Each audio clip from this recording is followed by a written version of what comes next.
45. Esto es un verso también un tanto complejo, pero nos va a ayudar a entender este semitismo. Si lo encontró, el verso dice así: yo formo, ya que está hablando Dios en palabra de Isaías, yo formo la luz y creo las tinieblas. Allí fíjense en esta dualidad. Esto es como en el Génesis, ¿no? Estaban las tinieblas y Dios hizo la luz. Pero lo que dice Isaías, que las tinieblas que estaban antes también las formó Dios. Dice, yo formo las tinieblas y también formo la luz. Pero atención con lo que dice ahora. Dice, traigo bienestar y creo calamidad. La palabra calamidad, allí en hebreo, también es mal o adversidad. Entonces usted lo podría leer así: traigo bienestar y también traigo adversidad. Ese mal no es el mal moral, porque habla de un rey Ciro. Lo que está hablando es de bienestar en relación a lo contrario a paz. Es decir, puede haber bienestar y también puede haber adversidad. Y lo que ocurría con los enemigos del pueblo de Israel, que estaban en adversidad. Entonces, ¿quién causaba eso? Dios. Dios está detrás de eso. Y de hecho, el verso termina diciendo de esa forma. Dice, yo, el Señor, como dice, hago todas estas cosas. Yo las hago. Entonces, este tema de no nos dejes caer es lo que es y dice lo que dice. No le pongamos azúcar, no le pongamos ningún condimento. Lo que dice allí es, no nos dejes caer. El punto para entenderlo no es en la frase de dejarnos caer o de inducirnos o no nos metas. Lo que hay que revisar es la palabra que viene a continuación. No nos dejes caer en la tentación. Entonces, está claro que le estamos pidiendo a Dios que no nos meta, que no nos sumerja, que no nos induzca en lo que viene a continuación, tentación. Y para entender eso, queridos míos, lo que tenemos que hacer es estudiar lo que la palabra tentación significa aquí en este verso.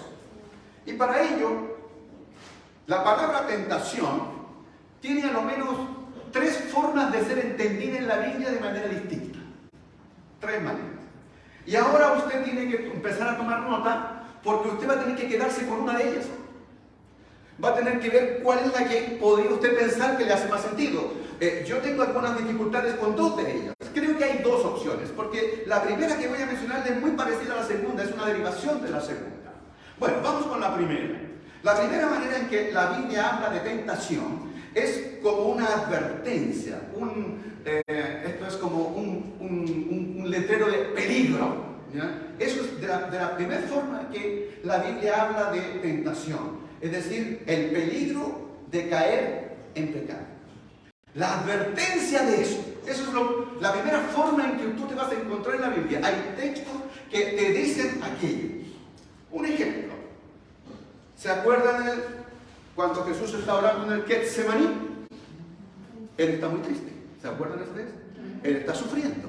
¿Ya? Y cuando está sufriendo, Él se ha llevado a 3 de sus discípulos, a Pedro, Juan y Santiago, se los llevó más cerquita para que estuvieran junto con Él. Y cuando Jesús está en la oración, se acercó a ellos y les dice la siguiente frase: oren. ¿Para qué? Para que no caigan en tentación. Para que no entren en tentación. Eso es una advertencia. Ahora, no le está diciendo el Señor, oren para que no me apresen. Porque se venía en ese rato ya la aprehensión. Vendría Judas con todos a tomarlo preso, con todos los soldados. Y vendrían con los representantes del Sanedrín, los del templo, todo ello. Entonces Jesús, oren. Y de hecho la verdad es que no es una solicitud tan fácil. Más bien como que les ordena, oren para que no entren en tentación. Esa es la advertencia.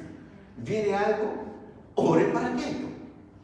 Bueno, les digo que no lo estaba haciendo por él, no para que no lo tomaran preso, sino que está diciendo para que ustedes no caigan. Es decir, oren para que ustedes no caigan en tentación. Es decir, esto va a ocurrir, va a venir. Y lo más probable que que ustedes se escandalicen de mí, se avergüencen de mí, se sorprendan de que siendo su Mesías tenga que ser tomado prisionero.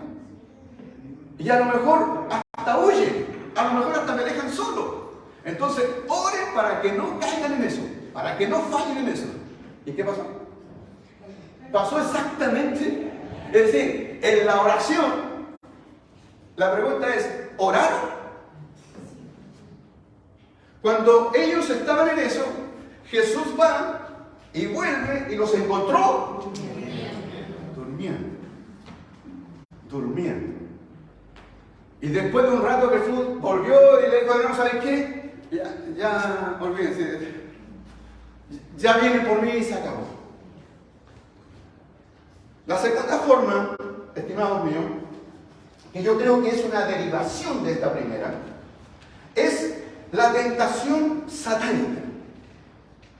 La tentación satánica es Satanás detrás de la tentación hacia el ser humano.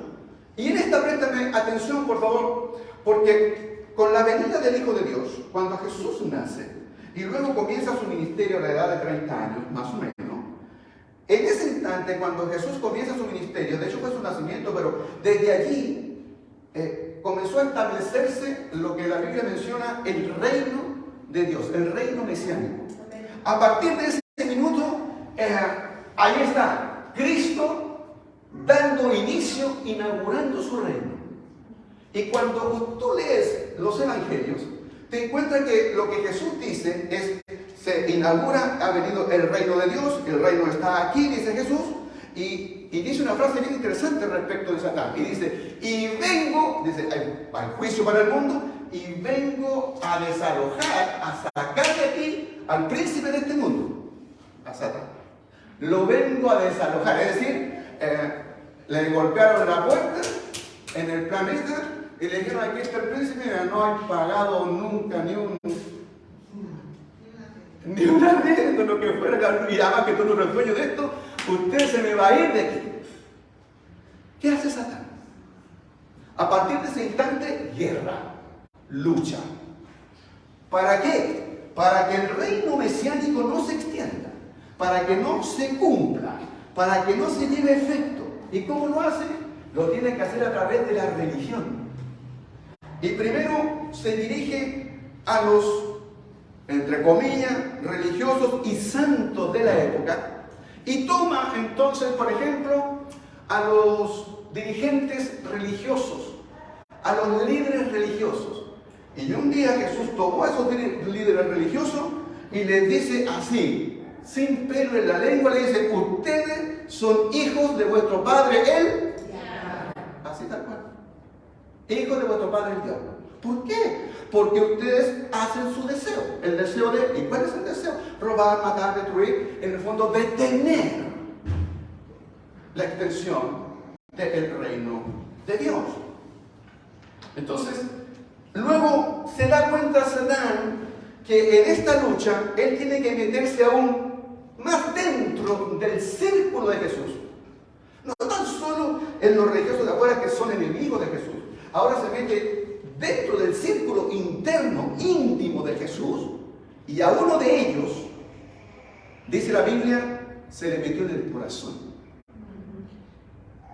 Y la Biblia dice que cuando se le metió Satán en el corazón de Judas, este decidió entregar, traicionar.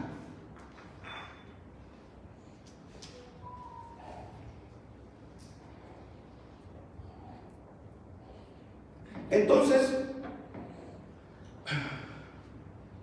hasta el día de hoy, sigue esta lucha, puesto que el apóstol nos dice que nuestro enemigo, el diablo, anda como león rugiente buscando a quien devorar. Hasta ahora, créame, esto no ha terminado. Sigue allí, deteniendo, tratando de obstaculizar la extensión del reino de Dios. Entonces, Satanás, para procurar destruir el reino del Mesías, tienta a aquellos que puede usarlos a favor de sus propósitos. Entonces, en esta opción lo que significaría es que la petición de no nos dejes caer en tentación significaría pedirle a Dios que no permita que nosotros sirvamos a los propósitos del enemigo de Dios. Que no caigamos en sus garras, que no caigamos en su plan, que no formemos parte de las huestes de Él, que seamos contrarios a Él, porque si no hacemos el propósito de Dios, si nosotros no estamos por el crecimiento del reino de Dios, entonces no estamos con el propósito que Él tiene, sino que estamos con el propósito de su enemigo. Amén. Eso ocurriría. Hermano mío, esto se vería, esa opción de entender esta petición se ve como afianzada y fortalecida con la séptima petición. La segunda parte del verso dice: líbranos del maligno. No nos dejes, porque estamos en esa lucha, entonces líbranos del maligno. Y que cuando nosotros vemos líbranos del maligno, tenemos que entender que la Biblia nunca habla del mal como algo abstracto, como quien habla de la salud, de la enfermedad, porque la salud nunca la hemos visto tomarse, no sé, un refresco en algún restaurante. Vemos personas que son saludables. Y lo mismo ocurre con el mal. El mal no es algo abstracto en la Biblia, algo inactivo. No, en la Biblia el mal es algo que está activo, pero es algo personal, es algo que tiene personalidad. Y está personalizado en la Biblia por alguien que efectivamente la Biblia llama Satán. Y Satán es, la traducción de eso es adversario. Si tú buscas la traducción de Satán, tanto en el hebreo como en el griego, significa adversario. Y de hecho en la Biblia, en el Antiguo Testamento, muchas personas eran nombradas Satán por ser adversario. Al mismo David le dijeron Satán. ¿Por qué? Porque significaba adversario. Porque los filisteos decían: ¿quién es tu adversario? En el fondo, ¿quién es tú? Satán. David. Se mencionaba así. Si alguien tenía un adversario que lo mandaba a juicio y todo eso, él decía: este es mi Satán. La palabra se usaba así. Si tú tienes un adversario hoy día, o tienes un adversario, alguien que está en contra, que te hace la vida imposible, ese es tu Satán. Es tu adversario, tu adversaria. Eso significa la palabra. Luego, esto fue llevándose exclusivamente a este diablo, porque es el adversario por antonomasia de lo que es Jesucristo, de Él. Entonces, cuando nosotros notamos esta palabra, podemos entender que aquello que se opone a los propósitos de Dios, que son los adversarios, eso es lo que Dios no quiere. Por eso que Jesús una vez llamó a Pedro Satán. Le dijo, cuando Pedro dijo: Señor, que eso no te ocurra nunca, que eso no te acontezca nunca, que no tengas que ir a la cruz, que no va, no, ¿cómo se te ocurra, Señor? Tienes que preocuparte de ti. Jesús le dijo: apártate de mí, Satanás, apártate de mí, adversario. Porque lo que estás haciendo es oponerte a los propósitos de Dios. Y eso es lo que te dice. Te opones al principio de extender el reino de Dios. Líbranos del maligno, no líbranos del mal. La palabra poneros es el sustantivo masculino, así que es líbranos del maligno. Lo primero que tenemos que ver es que ahí se reconoce el poder de Dios. Dios está por sobre cualquier poder. No hay nada más poderoso que Dios. Eso debes decir amén. Pero nosotros, aunque sepamos que el poder de Dios está por sobre todo poder, nosotros tenemos que tener una actitud humilde. Una humildad frente a las circunstancias. Mire, no te puedes creer el superhombre o la supermujer. Eso no te va a llevar a ningún lado. Porque a este mismo Pedro una vez le dijo: Pedrito, a los argentinos, vení para acá. A vos te van a zarandear como a trigo. ¿Qué significa? Te vamos a remover, le dicen, como el viento mueve el trigo, así vas a ser removido, movido, zarandeado. ¿Se acuerdan de ese verso? ¿Y qué dice Pedro? A mí nunca eso me va a pasar. Eso no va a ocurrir conmigo. Es decir, exceso de confianza y a veces hasta de soberbia. Y antes que el gallo cantara, ya le había negado 3 veces.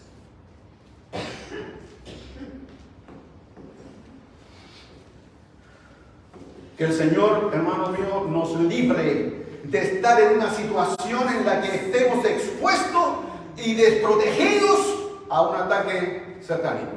Así es. La tercera forma de ver la tentación es como prueba.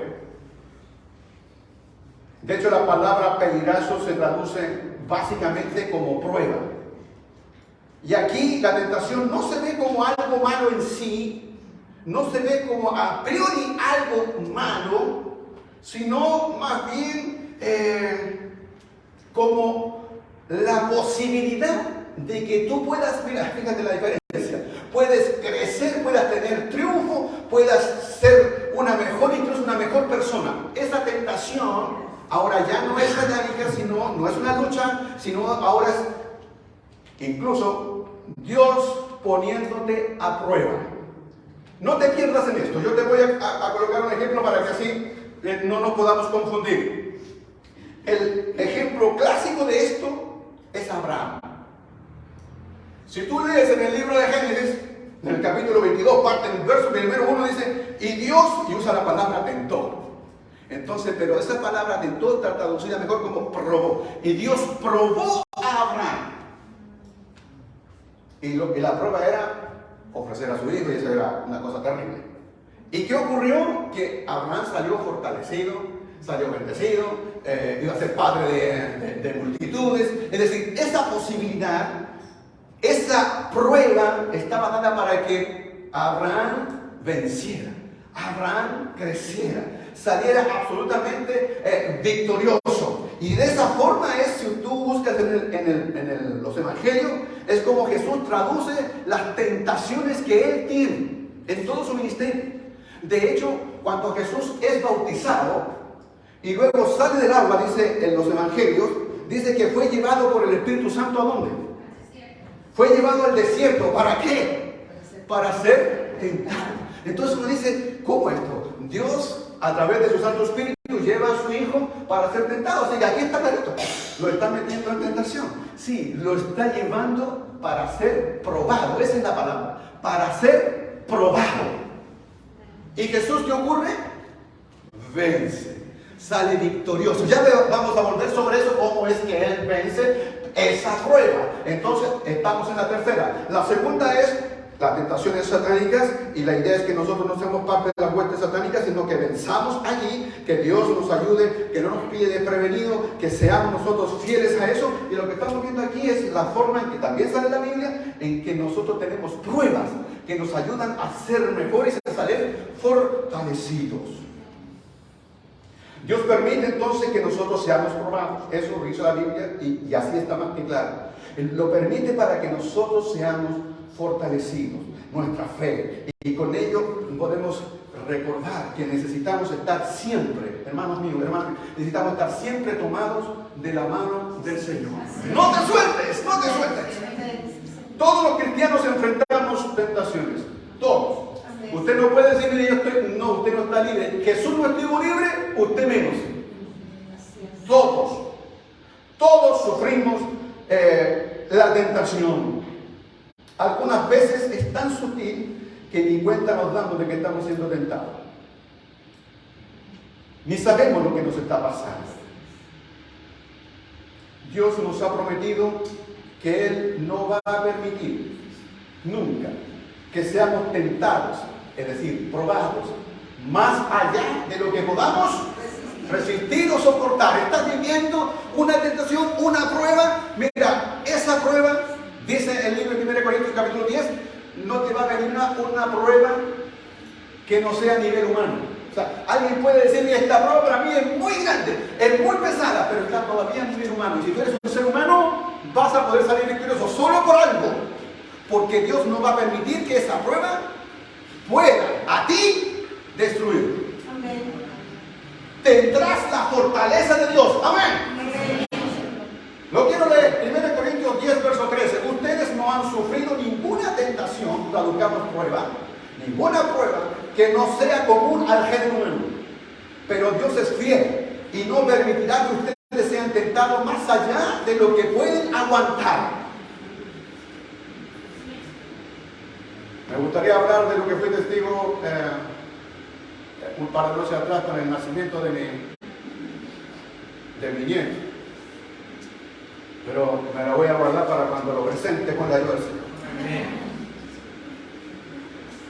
Termino el texto. Dice, más bien cuando llegue la prueba, cuando llegue la tentación, Él les dará también una salida a fin de que puedan resistir. Amén. Dile al Señor, Padre, estoy metido en esta prueba, muéstrame la salida, muéstrame la salida.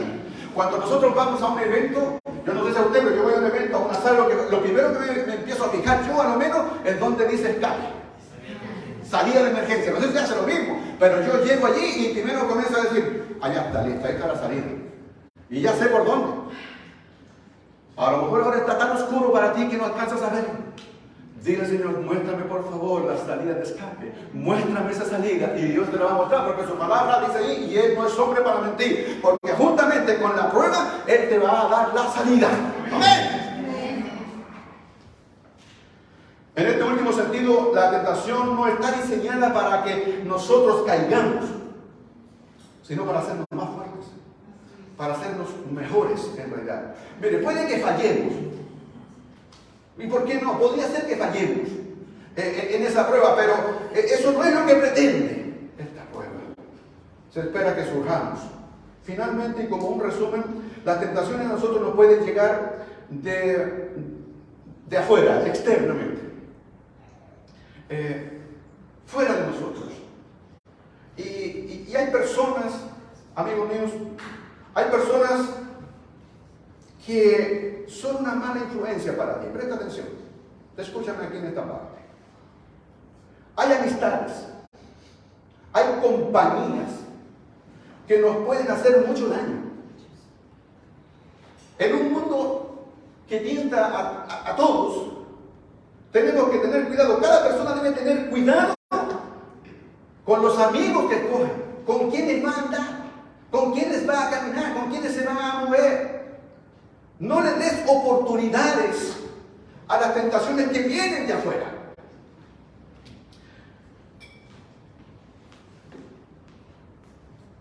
Aquí hay pocos jóvenes de mi edad, pero cuando uno es joven, hay un tipo de tentación que es como curiosa, es extraña.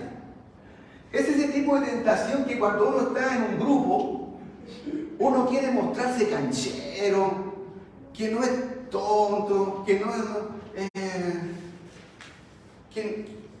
un ingenuo. Cuando uno está en esa cosa, de hecho, uno a veces trata de aparecer más malo de lo que es. Sobre todo cuando uno está en ese grupo. Y San Agustín, en su libro Confesiones, se confesó en esto. Y yo quiero leerle esta parte de la confesión porque me hizo recordar mi tiempo cuando también estaba en grupo. Él dice en sus confesiones, entre mis iguales, dice, me daba vergüenza ser menos desvergonzado que otros cuando los oía presumir de sus maldades. Le daba vergüenza. Yo no sé, a mí, yo leí esto y dije, uy, a mí me pasó lo mismo. Y luego dice, y yo me complacía no solo en el placer de la acción, sino en la alabanza. En realidad uno tendría que traducirlo así como cuando uno hace alarde de aquello malo. Así a veces yo le pegué 3 veces, no sé. Luego dice, me presentaba peor de lo que era, para no ser menos. Y si en algo no había pecado, como los más pervertidos, decía que había hecho lo que no había hecho, para que no se burlaran de mí. Yo no sé si eso pasa entre las mujeres, pero entre los hombres yo doy fe que pasa. Muchas personas han cedido a la tentación solo por no parecer menos experimentados en las cosas del mundo. Si están en un grupo, la pandilla podría ser con quienes ellos van. Tengamos el coraje, tengamos la valentía de ser auténticos, de ser genuinos, de no dejarnos arrastrar. Es difícil, sin duda.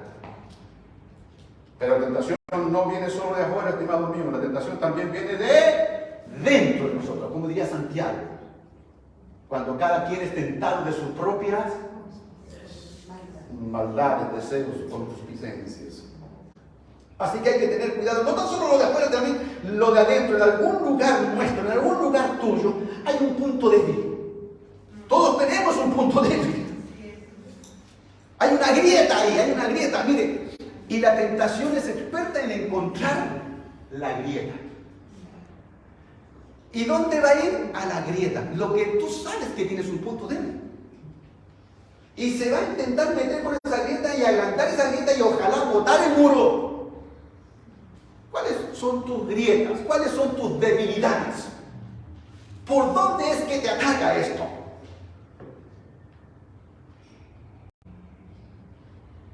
El punto vulnerable es distinto en todos nosotros. Lo que para ti es vulnerable, debilidad, para otro no es.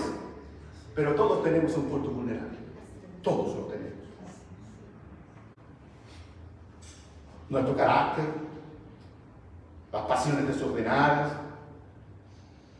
Todos tenemos un punto débil. Tu temperamento, algún instinto, algo que sabes que te atrae y no está bien. No debemos bajar la guardia. Tenemos que reparar eso. Repara, Señor, repara en esa grieta. Ahora, aunque parezca extraño, la tentación a veces, cuando no puede por el punto débil, ¿sabe por dónde se va? Por el punto fuerte. Es curioso. Pero ataca lo que tú te crees más fuerte. Dice, como dice, no, mira, a mí eso no me va a pasar. No. Oye, cuidado con las cosas, mira, cuidado en eso. A los pavos le roban. A mí no. Eso te pasó. Y eso, ay, hoy día. Ahora mismo, bueno, solo por un ejemplo. ¿Verdad? Y a veces uno está tan confiado en eso. Pero se nos acaba de contar, Pedro, vaya a negarme. Satanás, no me va a pasar eso a mí. Y le pasó. El punto fuerte de lo que él creía, le pasó. Y a veces nosotros nos creemos los superiores. Y en ese punto fuerte que nosotros tenemos, allí nos dan. Si no nos agarra por el débil, nos agarra por el fuerte. Entonces nosotros tenemos que estar atentos a nuestros puntos, ya sean débiles o fuertes.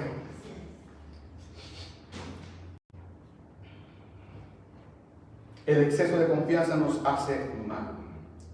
Bueno, hemos visto y quiero terminar ahora hablando de cómo poder vencer en la tentación. Y terminamos con esto.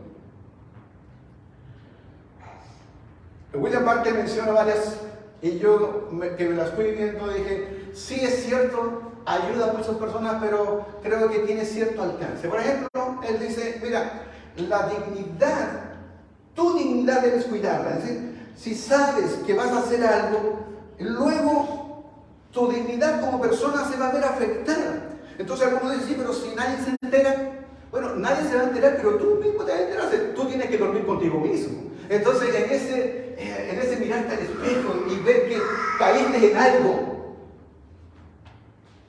debería detenerte, debería hacerte un freno. Pero yo veo hoy día, no sé, veo a los que han estafado, los que se han llevado cientos de millones. Yo no sé cómo ellos se levantan y se ven frente al espejo. No hay ni una dignidad, cero dignidad. Entonces la dignidad hasta cierto punto a lo mejor podría ayudar. La otra forma y la otra manera es, bueno, fíjate que tú tienes una herencia detrás, tienes una familia detrás, principios, cosas que te enseñaron tus padres. Y cuando tú haces eso, estás dañando también esa imagen. La imagen de tu familia, la imagen de que te enseñaron los principios, y estás faltando a eso. Hay gente que les detiene y viene por aquello para no ir en contra de los principios que les fueron enseñados. Y está bien. Y dice, mi madre, mi padre me enseñaron estos principios. Mire, pobre pero honrado. Por ejemplo, ¿han escuchado eso? Pobre pero honrado. O pobre pero limpio, por ejemplo. Esas cosas que se te van transmitiendo. Pero de nuevo, hay otros que les da lo mismo.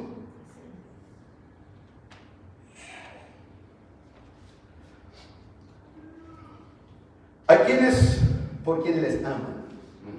¿Saben que me he encontrado en situaciones de personas que estarían dispuestos a ceder a la tentación si las consecuencias solo le afectaran a él o a ella? Dice, si esto me afectara solo a mí, yo no tengo problema. Pero como le va a afectar a mi hijo, a mi hija, a mi madre, a mi padre, a quienes me aman o yo los amo, entonces se frenan. Y lo tienen un freno ahí. ¿Saben qué pasa? Que ese freno dura poco. A algunos les ayuda, pero dura poco. Está bien, hay que considerarlo. Pero si están diciendo y están pensando, mire, yo cedería a la tentación y no lo hago por ellos, entonces algo hay de mal en la persona. Porque desea hacerlo. Y entonces encuentro que la mejor manera, la mejor forma es que debemos considerar que al que vamos a ofender, número uno, es a Dios. Y que Jesucristo no es alguien que está pintado en un cuadro, no es la historia de un libro que leemos los días 25 de diciembre o 24 de diciembre. Jesucristo para mí es alguien real. Es alguien que está presente. Donde yo voy al supermercado, si voy a la ferretería, si voy a mi trabajo, si estoy en el colegio, donde esté, Él está presente. Y Él ve y está consciente de lo que yo estoy haciendo. Allí está. No podría yo hacer algo diciendo, nadie me va a ver. Él está conmigo, Él está allí, y a quien más le duele es a Él si yo cedo a esa tentación. Y cuando Él estuvo en su prueba, Él dijo, escrito está. Y luego escrito está, y luego escrito está. Y venció porque tenía la palabra en Él. ¿Quieres vencer? Llénate de la palabra del Señor. Y cuando estés lleno, saturado de la palabra de Dios, cuando tengas una relación estrecha con Dios, que es una intimidad para con Dios, esas cosas te irán llenando. Posiblemente alguna de ellas falle, pero tú tienes la intención de no fallar. No de fallar, sino de no fallar. Y entonces, cuando nosotros entendemos que es Jesús a quien nosotros debemos realmente bendecir, cuidar, y nuestras vidas se deben a Él, tenemos mucha posibilidad de salir victorioso. ¿Por qué? Porque no te va a venir ninguna prueba de la cual tú no puedas soportar. Saldrás victorioso. Amén. Pongámonos en pie, por favor. Padre, sé que hay gente aquí, Señor, que está pasando por momentos de prueba. Sé que hay personas aquí, Señor, que están pasando, Dios, momentos difíciles. Hay quienes, oh Señor, están sufriendo noches a veces interminables, desorientados por saber las decisiones que hay que tomar. Han sido llevados al desierto, Padre. Están puestos allí. En algunos casos, Señor, es el ataque satánico sobre sus vidas. Y si esa fuera, Señor, la manera en que entendiste esta petición, no nos dejes caer en tentación, Señor. No permitas que nosotros, Señor, caigamos en las garras de nuestro enemigo, de nuestro adversario, sino que líbranos del maligno, Señor. Sácanos, oh Dios, victorioso. Pero hay otros, Señor, oh Dios, que están siendo probados, y tú estás detrás de eso, Señor. Y no nos ha venido ninguna tentación que no sea humana. Y sabemos, Padre, que junto con la tentación tú nos darás la salida. A veces no la vemos, Padre. Nos cuesta, Señor. Nos desesperamos. Queremos verla, no la alcanzamos, Señor. A veces vamos creyendo que está allí y no está. Nos sentimos acorralados, Padre, acorralados. Necesitamos de la asistencia de tu Santo Espíritu, pero tu palabra nos llena, nos sature, Señor, de tal forma de salir victoriosos, que saldremos más fuertes, saldremos más fortalecidos, Padre. Pero mientras eso no ocurre, Señor, oh Dios, nuestra vida la sentimos débil, nuestra fe flaquea, nuestra fe decae, no, Señor, oh Dios, y una vez caído volvemos a ti, Señor, para decirnos, fortalécenos en nuestra fe, Señor. Oh, como el Padre, oh Dios, que te responde, sí creo, pero ayúdame en mi incredulidad, para salir, oh Dios, fortalecido de aquí, Señor. Padre, hubieron mucha gente en tu palabra, en tu escritura, que fueron probados. Y también, oh Dios, llegaron al punto culmine incluso de tener que entregar sus vidas, pero vencieron en fe. Ayúdanos para ser así, fortalecidos en eso. Reciban la fortaleza del Señor ahora. Hijo de Dios, hija del Señor, deseo que Dios fortalezca tus vidas, tus corazones, tu mente, que despeje tus pensamientos, que llegue y penetre la luz de la gracia del Señor, la luz de Jesucristo sobre ti, que te vayas a casa con una esperanza, que te vayas a casa con la esperanza de que Él está contigo, que no estás solo, que no estás sola, que Él está contigo. No sé cuánto tiempo falta, no sé cuánto tiempo estarás allí, no lo sé, pero tengo la seguridad de lo siguiente. Mire, puede llover 40 días y 40 noches, pero llega el día 41 en que deja de llover, y entonces verás salir el sol de justicia sobre ti. Espera con ansia, con fe, espera que Dios a ti te dará la victoria. Y llegará el día 41, llegará ese día glorioso para ti, porque Dios te sacará airoso, airosa, en nombre de Jesús. Amén, amén, amén. Gracias, Padre.